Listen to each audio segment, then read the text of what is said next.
جاتا ہے، سو جاتے ہیں. بچوں کے لیے بڑی تکلیف دہ عمل ہے کہ بچوں کو پڑھنا بڑا مشکل ہو جاتا ہے، اور اس کا وہ دماغ جو ہے دیکھتے دیکھتے پڑھاتے استاد اس کو پوچھتے ہیں لیکن بالکل معاف ہو جاتا ہے دماغ. تو یہ ہوتی ہے دراصل اعصابی رطوبتوں کی زیادتی.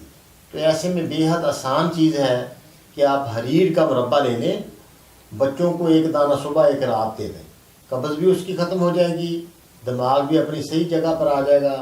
بالوں کی جو سفیدی ہے بچوں کے بال سفید ہو جاتے ہیں، وہ بھی دوبارہ اس سے کالے ہو جاتے ہیں، کیونکہ یہ ایک فولاد بھی ہے، اس کے اندر حریر کے اندر فولاد بھی ہے، معدے کو طاقت دینے والی بھی چیز ہے، اور ذوب بھی دماغ کا ختم ہو جاتا ہے.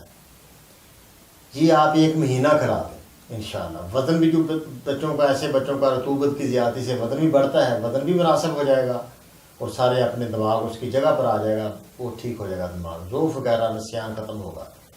دوسرا ہوتا ہے عضلاتی.